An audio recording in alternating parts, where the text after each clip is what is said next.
पिछले कुछ दिनों से 2-3 रोज से एक कॉलम जो है वो ज़ेरे गर्दिश है और वो सुहेल वड़ाइच साहब की गुफ्तगू है जो कि field marshal army chief Asim Munir साहब से हुई और उसके बाद एक डिबेट चल पड़ी है कि आया पाकिस्तान तहरीक इंसाफ का सियासी मुस्तकबिल क्या हो सकता है। सर, अगर आपकी नज़र से गुजरा हो तो आप क्या समझते हैं कि वो पैगाम सिर्फ पीटीआई को देने की कोशिश की गई है या हुकूमत के लिए भी उसमें कुछ दबे लफ्ज़ों बात कही गई है? मुस्तकबिल कैसा देख रहे हैं आप पीटीआई के हवाले से उसमें? थैंक यू सना। सोहेल वड़ाइच साहब का कॉलम नहीं है बल्कि कॉलम है। 3 कॉलम उन्होंने लिखे हैं, जी। कंसेक्यूटिव डेज के ऊपर लिखे हैं। और अंडरस्टैंडेबली वो फील्ड मार्शल साहब के साथ उनकी मुलाकात है जो हुई है ब्रसल्स में, उसके बाद उन्होंने ये कॉलम्स लिखे हैं।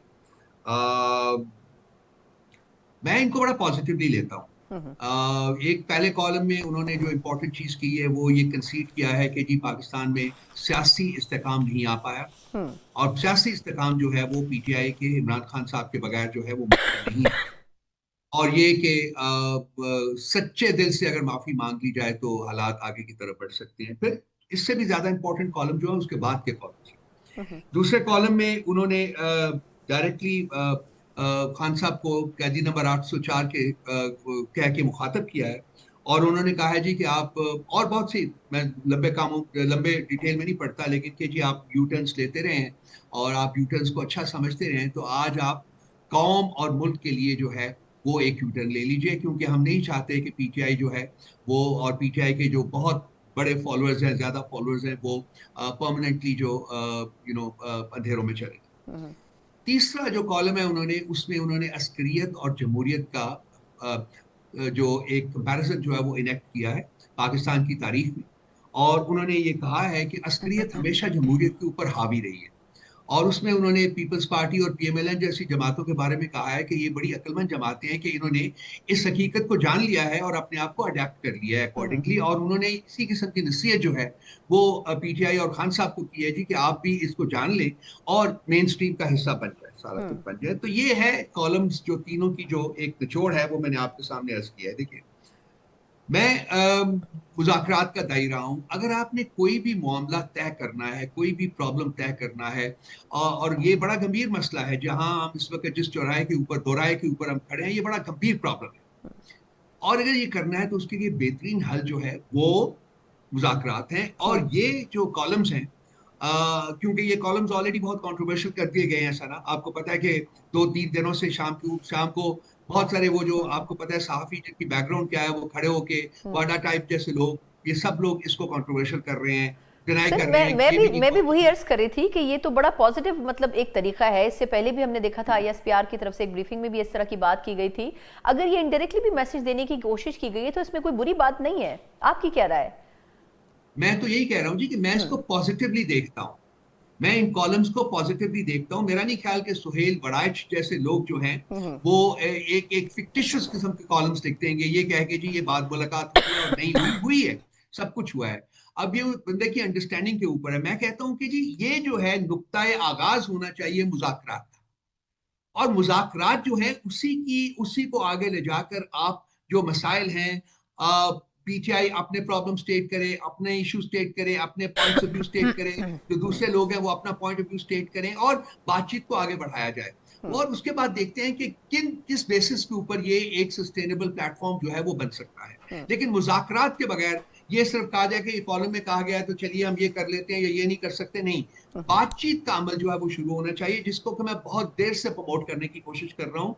और अब मेरा ख्याल है कि 4-5 लोग जो हुकूमत के हैं, प्राइम मिनिस्टर, स्पीकर, आपके लॉ मिनिस्टर, आपके जो स्पेशल एडवाइजर हैं to the prime minister on politics, Rana Sana, इन तमाम ने अपने तई इस ख्वाहिश का इजहार किया है कि जी मुज़ाकरात का आगाज होना चाहिए। तो the way I look at it basically is this कि चलिए ये सब कुछ जो सुहेल साहब ने मंजर आम के ऊपर लेके आए हैं, इसकी बेसिस के ऊपर शायद मुज़ाकरात का आगाज हो जाए, जो कि मैं फील करता हूँ कि मसाइल के हल की तरफ एक बहुत इंपॉर्टेंट कदम। अच्छा, इसमें अगर थोड़ी सी रऊफ साहब मैं आपसे मजीद तशरीह चाहूँ कि अगर तो बातचीत का माहौल बनता है, अगर हमने सुहेल वड़ाइच साहब के कॉलम का हवाला दे दिया, अंसार अब्बासी साहब ने भी इस तरह का कॉलम लिखा कि ऐसा माहौल बन रहा है कि शायद मुज़ाकरात की राह हमवार हो रही है हुकूमत और पीटीआई के दरमियान, تو اس میں سر ٹرمز اینڈ کنڈیشنز کیا ہوں گی؟ مطلب پہلے کیونکہ جب بات ہو رہی تھی مذاکرات کی تو یہ کہا جاتا تھا کہ 1 پوائنٹ ایجنڈا ہے، یا شروع کم از کم اس بات سے ہوگا کہ بانی چیئرمین کی رہائی ہونی چاہیے. اب اس کو آپ لوگ کہاں کیٹیگرائز کرتے ہیں اس کو؟ کیونکہ خان صاحب ایک موقع پر کہہ چکے ہیں کہ میری رہائی کے علاوہ باقی چیزوں کے اوپر بات کریں، میری رہائی چھوڑ دیں. تو اس وقت ایجنڈا پہ یہ پوائنٹ ہے یا نہیں ہے؟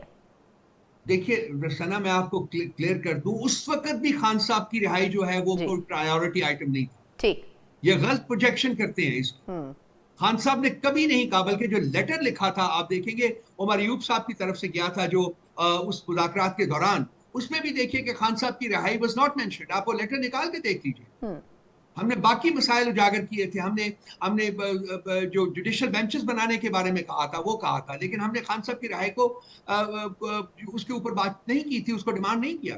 اور آج بھی اگر بات چیت ہوگی تو بات چیت ایشوز کے اوپر ہوگی، جو کہ اس کے انجام میں ہم کیا کہیں گے. ہم چاہیں گے کہ اس ملک میں آئین بحال ہو.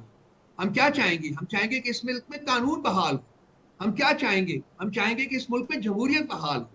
اگر یہ چیزیں بحال ہو جاتی ہیں تو جن لوگوں کو بے گناہ اندر رکھا گیا ہوا ہے وہ اندر نہیں رہیں گے، وہ باہر آ جائیں گے. اور اچھا رؤوف صاحب، قطع کلامی کی معذرت، لیکن سر کل ہمارے ہی شو میں علی محمد خان صاحب نے کہا تھا کہ ہمارا تو سب سے پہلا جو ایجنڈا ہے پرائیورٹی پہ وہ یہ ہے کہ خان صاحب کو رہا کریں. اگر مذاکرات ہوں گے تو سب سے پہلی بات ہی یہ کی جائے گی. وہ علی محمد خان صاحب نے جو کہا ہے وہ ان کا اپنا اوپینین ہو سکتا ہے، لیکن میری عرض یہ ہے کہ ہم لارجر پکچر میں یہ کبھی ڈسکس نہیں ہوا. ہماری پارٹی کا جو ہے پارٹی کا جو پرائیورٹی ہے وہ خان صاحب کی رہائی ہے.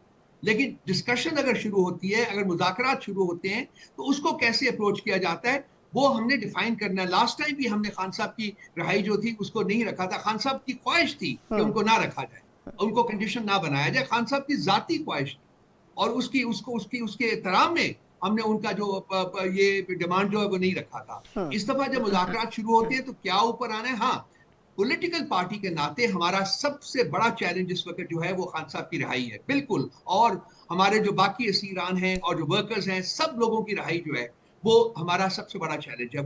وہ بالکل موجود ہے اور ہے. لیکن مذاکرات جو ہے اس کا جو ایجنڈا ہے جو طے ہوگا تو اس کو لے کے آگے بڑھیں گے. میں اسٹیج کے اوپر اس کے اوپر اسپیکولیٹ نہیں کرنا. ٹھیک. اچھا رؤوف صاحب یہ فرمائے گا کہ اگر مذاکرات ہوتے ہیں تو جو ماضی میں کمیٹیاں بنی اور جو لوگ سامنے آئے ہیں، کیا اسی طرح ہوگا جس طرح عمر ایوب صاحب ہیں ان کو بھی اپوزیشن لیڈر کے عہدے سے، شبلی فراز صاحب کو بھی ہٹا دیا گیا ہے سینٹ سے؟ تو آپ کیا سمجھتے ہیں کہ یہی لوگ مذاکرات کریں گے یا پھر کچھ نئے لوگ بھی ہیں جو کہ مذاکراتی ٹیم میں جا سکتے ہیں؟ اور کیا خان صاحب کی طرف سے فری ہینڈ دیا گیا ہے یا ابھی آپ لوگ ان سے پہلے فری ہینڈ لیں گے ڈائلاگ کرنے سے پہلے؟ خان صاحب کے ساتھ ہماری میٹنگ پچھلے 40 ہفتے سے تقریباً نہیں ہو پائی بھی. اور یہ میں کہتا ہوں کہ نہ آئینی ہے، نہ قانونی ہے، نہ انسانی ہے، نہ اخلاقی ہے. یہ رویہ جو ہے یہ غلط ہے. اور اگر کوئی مذاکرات کرنے بھی ہے تو اگر اس کے سلسلے میں کوئی ایک پری کنڈیشن ہوگی ہماری طرف سے تو وہ ہوگی خان صاحب کے ساتھ ہماری ملاقات، ہماری بات چیت کروائی جائے. کیونکہ خان صاحب کی ڈائریکشن کے بغیر، خان صاحب کی اپروول کے بغیر کوئی بات آگے نہیں بڑھ سکتی. میں اپنا اوپینین دے رہا ہوں اس وقت، لیکن اس اوپینین کو جب تک خان صاحب اوتھینٹیکیٹ نہیں کریں گے، خان صاحب اپروو نہیں کریں گے، یہ بات آگے نہیں بڑھ سکتی ہے.